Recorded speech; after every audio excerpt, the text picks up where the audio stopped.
Audio Jungle. Assalamualaikum warahmatullahi wabarakatuh. Alhamdulillahirrahmanirrahim. Kita panjatkan puji syukur kehadirat Allah Subhanahu wa Ta'ala yang telah memberi rahmat serta hidayahnya sehingga kita pada sore ini dapat melaksanakan kegiatan sosialisasi secara daring dalam rangka penerimaan tamu ambalan pramuka di Madrasah Aliyah Negeri 1 Blitar. Saudara-saudara sekalian, sebelumnya saya perkenalkan dulu, saya adalah Muhammad Amrul Hasan. Saya adalah salah satu anggota relawan anti narkoba BNN Kabupaten Blitar. Saudara-saudara sekalian, pada sore hari ini sosialisasi materi kita adalah sosialisasi pencegahan, pemberantasan, penyalahgunaan dan peredaran gelap narkoba atau biasa disingkat dengan P4GN. Nah, sebelum kita melangkah lebih jauh, apa itu narkoba? Narkoba adalah zat atau obat yang berasal dari tanaman atau bukan tanaman, baik sintetis maupun non-sintetis, yang dapat menyebabkan penurunan atau perubahan kesadaran, hilangnya rasa nyeri, dan dapat menimbulkan ketergantungan. Itu definisi daripada narkoba. Jadi bisa berasal dari tanaman, bisa berasal dari non-tanaman, yaitu bahan-bahan kimia yang mana bisa menyebabkan perubahan kesadaran, hilangnya rasa nyeri, dan dapat menimbulkan ketergantungan. Itu definisi daripada narkoba. Nah, apa saja yang termasuk dalam golongan narkoba itu? Yaitu ada beberapa golongan narkoba. Yang pertama adalah ganja. Ganja adalah tumbuhan yang bernama marijuana.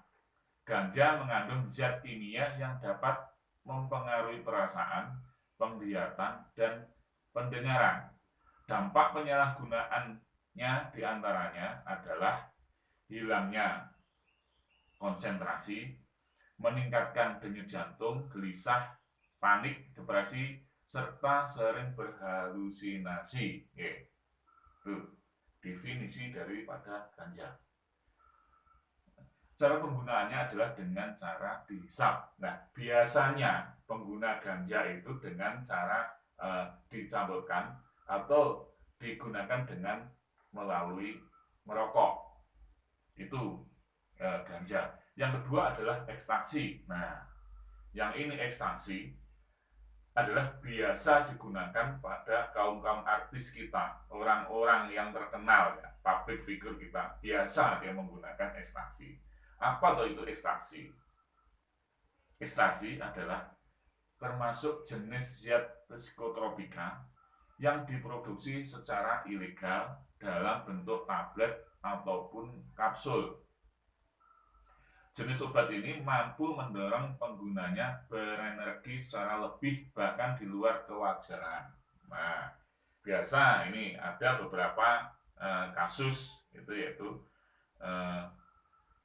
olahragawan, sehingga sebelum mereka bertanding mengkonsumsi ekstasi dulu dengan harapan dia akan lebih berenergi gitu.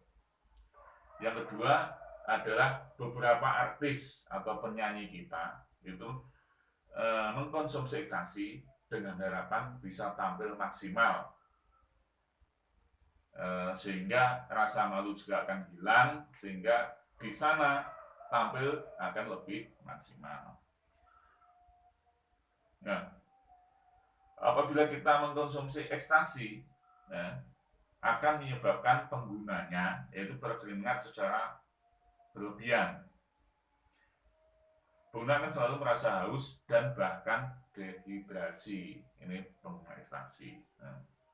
Dampak yang ditimbulkan dari penggunaan ekstasi diantaranya adalah diare, rasa haus yang berlebihan, hiperaktif, sakit kepala, menggigil, detak jantung tidak teratur, dan hilangnya nafsu makan.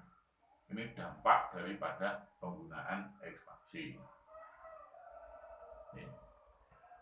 Selanjutnya adalah kokain.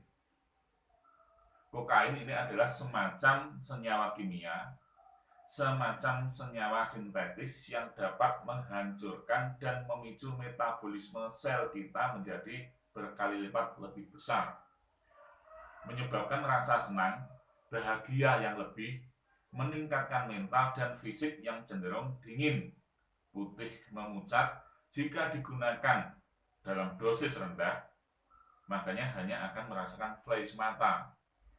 Dalam dunia kedokteran digunakan dalam operasi pembedahan. Nah, efek penggunaan kokain adalah hiperaktif, jantung berdebar, tidak beraturan, kelopak mata mengecil dan kaki serta tangan terasa dingin. Ini kokain. Nah, walaupun kokain ini merupakan salah satu ekstasi yang tidak boleh digunakan, yang dilarang oleh pemerintah digunakan, tapi kokain di dalam dunia pendidikan itu masih bisa digunakan dalam proses pembedahan. Contohnya hitan itu untuk biusnya bisa menggunakan kokain ataupun melahirkan secara pembedahan. Terus efek penggunaan kokain dalam jangka lama dengan dosis yang lebih tinggi biasanya wajah akan tampak lebih tua dari umurnya. Nah, sebenarnya kalau kita bisa langsung tatap muka, kita tunjukkan ada beberapa contoh pengguna kokain itu wajahnya orang yang berumur 20 tahun itu bisa serasa kelihatan berumur lebih dari 40 tahun. Ini penggunaan kokain secara berlebihan dalam jangka waktu yang lama. Selanjutnya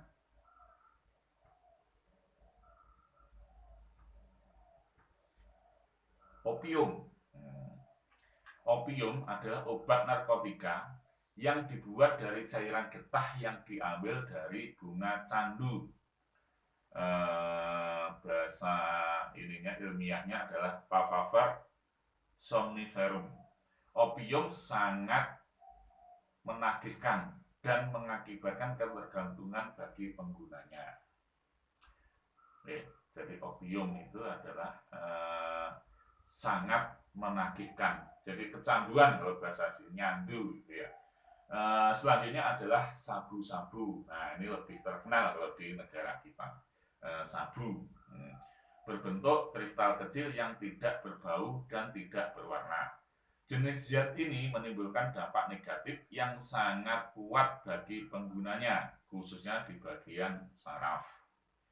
Dampak yang ditimbulkan dari penggunaan sabu-sabu diantaranya adalah penurunan berat badan secara berlebihan, impotensi, sariawan akut, halusinasi, kerusakan ginjal, jantung, dan hati, stroke, bahkan dapat diakhiri dengan kematian.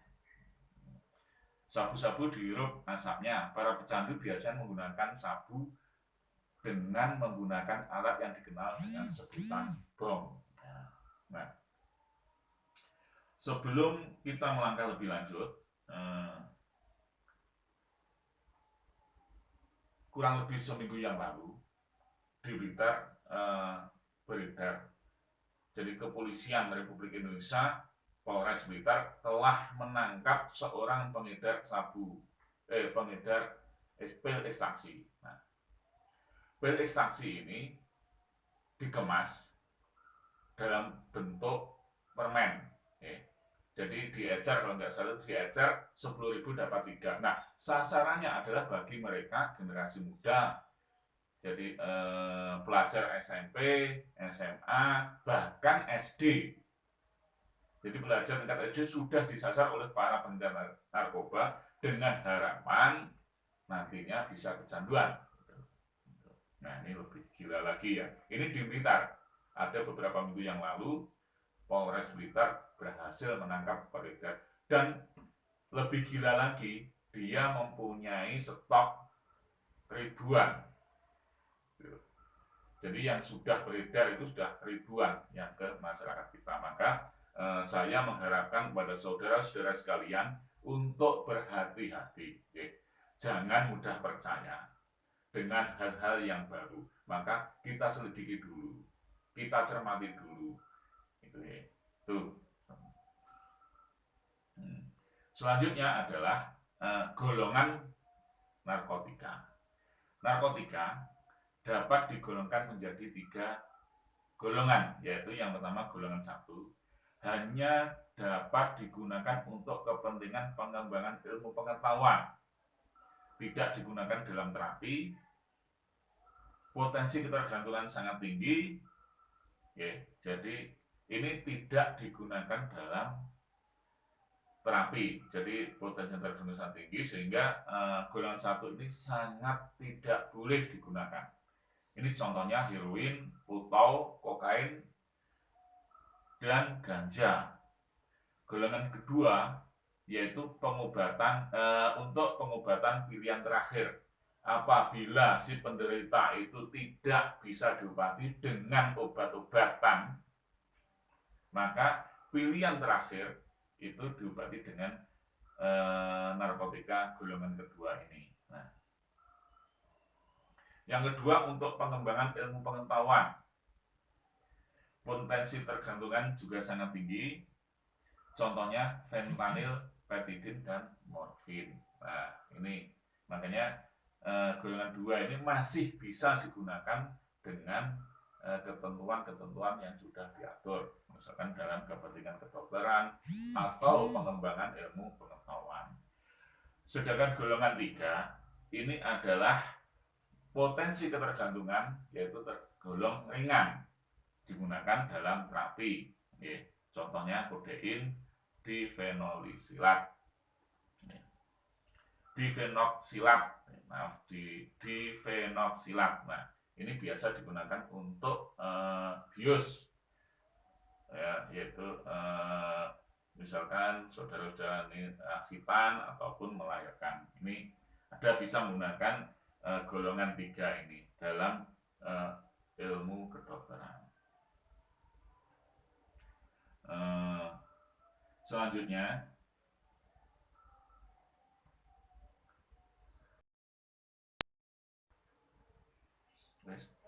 berdasarkan efeknya, narkoba dibedakan menjadi 3. Ini berdasarkan efeknya. Yang pertama adalah depresan, yaitu berefek menekan sistem saraf pusat dan mengurangi aktivitas fungsional tubuh sehingga pemakai merasa tenang. Bahkan bisa membuat pemakai tidur dan tidak sadarkan diri. Bila kelebihan dosis bisa menyebabkan kematian. Nah, contohnya depresan ini adalah heroin, morfin, atau yang paling populer adalah putau. Ini efeknya depresan itu ya. Yang kedua adalah stimulan, merangsang fungsi tubuh dan meningkatkan kegairahan serta kesadaran. Yang termasuk jenis ini diantaranya adalah kafein, kokain, amfetamin, atau yang populer sekarang adalah sabu dan ekstasi. Sedangkan berdasarkan efek yang ketiga adalah halusinogen. Halusinogen adalah berefek mengubah daya persepsi atau halusinasi. Jadi mengubah daya persepsi atau halusinasi. Contoh dari halusinogen ini adalah marijuana atau ganja. Ini berdasarkan efeknya. Jadi biasa pemakai narkoba itu dia pengennya apa? Nah, misalkan kalau dia pengen yang diinginkan adalah meningkatkan kegairahan serta kesadaran, maka dia akan mengkonsumsi kokain atau kafein. Contohnya adalah sabu dan ekstasi. Itu. Jadi berdasarkan efeknya itu ada 3, yaitu depresan, stimulan, dan halusinogen.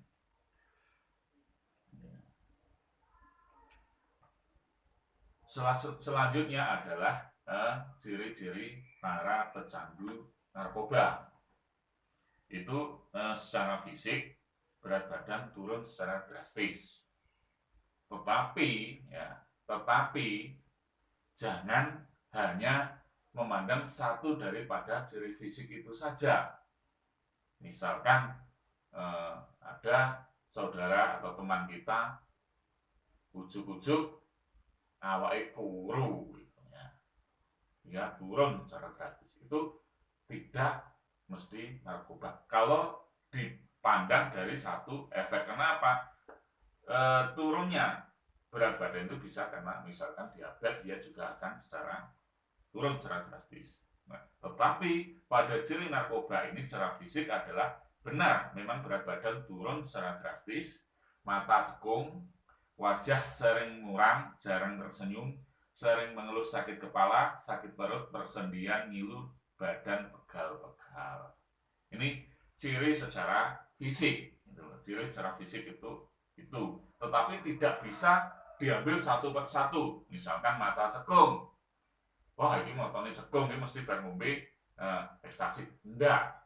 Jadi kalau secara global, jadi semua ciri-ciri itu ada, maka ini adalah ciri-ciri pecandu narkoba. Yang kedua adalah ciri secara emosi. Mudah marah, sensitif, mudah tersinggung, gampang bosan, suka membangkang, selalu curiga, agresif, bicara kasar, dan suka menyerang walaupun dengan keluarga sendiri. Pelupa, suka menyakiti diri sendiri, dan susah konsentrasi. Ini secara emosi. Jadi secara ciri-ciri pecandu narkoba itu bisa dibedakan dengan 2 ciri, yaitu secara fisik dan emosi. Tetapi tidak boleh diambil satu yang bisa saya sampaikan tadi. Misalkan susah konsentrasi, wah ini mesti konsumsi narkoba gitu. Oke. Selanjutnya adalah mengapa mereka itu memakai narkoba. Nah, itu ada beberapa alasan berdasarkan hasil penelitian. Itu ada beberapa alasan. Yang pertama adalah ingin terlihat gaya, sok-sokan, itu pertama. Yang kedua adalah solidaritas teman atau kelompok. Nah, biasanya konsumsi kumpul-kumpul itu, wah, keren kalau enggak sama-sama organisasi itu. Hanya solidaritas teman, make mubyuki konsumsi. Yang ketiga adalah menghilangkan rasa sakit. Nah, ini biasanya orang yang sakit, tidak sembuh-sembuh, terus kenal sama orang yang tidak tahu, oh ini obatmu, misalkan kamu minum ini sakitmu bisa sembuh. Nah, jenis daripada narkoba ini hanya sementara. Misalkan sakit diminumi ini narkoba, misalkan ekstasi, sementara itu dia akan hilang. Tetapi begitu hilang efeknya, dia akan kambuh lagi. Yang keempat adalah rasa ingin coba-coba. Ya. Jadi ingin coba-coba, seperti biasa ya, secara psikologis orang Jawa terutama ya, orang kita itu dengan hal-hal yang baru itu biasanya pengen nyoba, bahkan bukan hal yang baru gitu. Kalau kita sudah tahu itu misalkan telek gitu ya, apabila ini sudah terbiasa di kita, misalkan tangannya demok telek itu ya, bahwa tahu telek yang benar enak, tapi ya tetap diambil dhisik gitu. Nah, ini daripada coba-coba ingin tahu, jadi ngerti kalau narkoba itu adalah merupakan zat yang dilarang oleh pemerintah, tapi pengen tahu koyo apa toh rasane kita bernarkoba. Itu. Yang kelima adalah ikut-ikutan teman, melu-melu, konsumsi sabu-sabu, wah merang konsumsi nggak keren, makanya ikut-ikut temannya. Yang keenam adalah ingin melupakan masalah atau stres. Biasanya seperti teman-teman kita, gitu ya. Stres, misalkan diputus pacarnya, langsung minum minuman keras, nyabu, dengan harapan menghilangkan permasalahan itu. Padahal itu hanya hilang sesaat, gitu loh. Ibaratnya kalau kita misalkan punya hutang pada teman misalkan 100.000, gitu, karena belum bisa bayar, gitu. Begitu kita nyabu, hilang pada saat itu. Begitu hilang, sabunya hilang, dia kan ya hutangnya tetap harus kita bayar. Gitu. Yang terakhir adalah mencari tantangan. Nah, sok gitu ya. Wah, dengan nyabu, dengan narkoba, seolah-olah lebih gaya, lebih percaya diri. Itu diantaranya mengapa mereka itu memakai narkoba. Itu ada 7 tadi. Ada 7. Itu berdasarkan hasil penelitian. Jadi ada ingin terlihat gaya, solidaritas teman atau kelompok, menghilangkan rasa sakit, coba-coba ingin tahu, ikut-ikutan, melupakan masalah atau stres. Yang terakhir adalah mencari tantangan baru.